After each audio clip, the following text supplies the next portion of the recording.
derrotado el 11 de abril del año 2002. Esto suele negarse incluso en el chavismo, ocultarse, negarse o apartarse, porque a nadie le gusta una derrota, y es natural en términos psicológicos, pero no estamos haciendo psicoanálisis de la historia. Y es grave negarlo, porque entonces te disocias de la realidad como del objeto y terminas siendo un disociado, que es exactamente lo que está pasando hoy con las derrotas actuales. Hay 5 derrotas, el número 3. Honduras, 2008. Paraguay, 2011, 2012. 2 derrotas fulminantes, con acción física de carácter contrarrevolucionario, o sea, método de guerra civil, sobre todo en Honduras, técnica y método.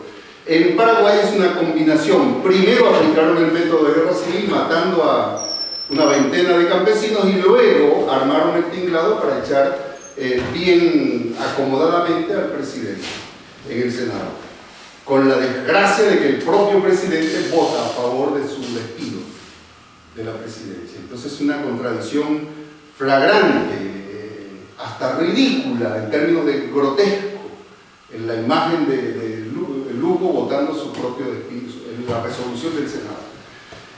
Bien. Y luego vino entonces la derrota argentina el año pasado. 3. La del chavismo en el Parlamento, que tiene si hubieran ganado las elecciones municipales, es importante, pero no es crucial, no se contaría con el impacto que tuvo la derrota del Parlamento, en el Parlamento. En Venezuela hay 3 grandes instituciones. 3 grandes instituciones de carácter nacional. El gobierno, el ejecutivo, la cabeza del poder nacional, el Parlamento, que es una asamblea unicameral que se transformó con el chavismo en un factor político nacional, activo e institucional, activo de calle e institucional. Tiene importancia, tiene mucho peso en la población. Y las Fuerzas Armadas, una institución no política que hace política.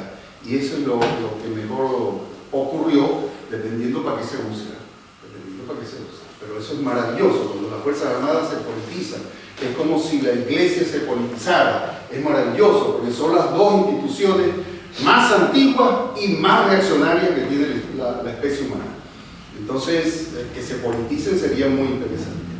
O cuando ocurre, acá saltaron las mesas de los generales, estoy enterado por el ex embajador, generales acá y del Estado Mayor, altos funcionarios, también en Brasil y en Chile, cuando en el año 2008 la reforma constitucional bautizó a las Fuerzas Armadas venezolanas como antiimperialistas.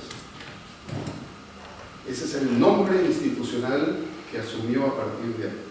Bueno, eso es gravísimo para ellos, entonces se conmovieron y ahí el Departamento de Estado habrá hecho ya los cálculos, es demasiado, ya eso es demasiado. Entonces, bueno, vamos a ver cómo hacemos, habrán dicho también. En el año 2002 se produce una derrota del chavismo que salió por 47 horas del poder mediante un golpe de Estado.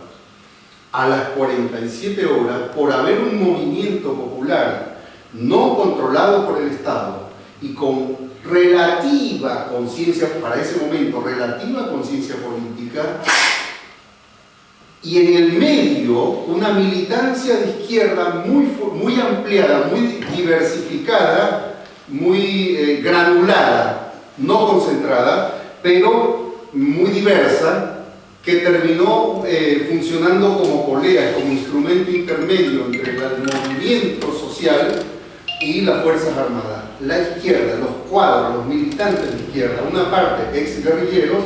En Venezuela toda la guerrilla fue marxista en los años 60, y fue muy grande y luego se redujo a nada. Pero quedan los cuadros, y además quedaron bien parados. Allá no mataron policías, no mataron civiles, entonces quedaron bien parados, no quedaron con la mala fama de la FARC o de Montoneros o de no sé leer, Montoneros o de ¿Cuál es el otro caso? Anecdóticamente, bajaba oficiales en el año 74 y en un momento mataron a la hija de un capitán. Y en ese momento decidieron no seguir matando oficiales. Tuvieron que matar a una niña. Una nena, claro. Bueno, esas cosas dejaron, además de mucha historia de contexto, dejaron mala fama, mala imagen en guerrillas de este tipo. Otras, la mayoría no quedó por esa mala fama. La de Colombia está triturada de mala fama. Es la más vieja, la más heroica, la más valiente, heroica no es, valiente, la que más ha resistido medio siglo. Solo los palestinos han tenido medio siglo combatiendo, o los irlandeses tuvieron, o la ETA, y los colombianos tuvieron esa racha maravillosa, hasta ahora que capitularon. La FARC no ha pactado la paz, la FARC ha pactado su entrega, como el M-19 hace 34 años. Es otra cosa, una cosa es pactar la paz porque no puede paz.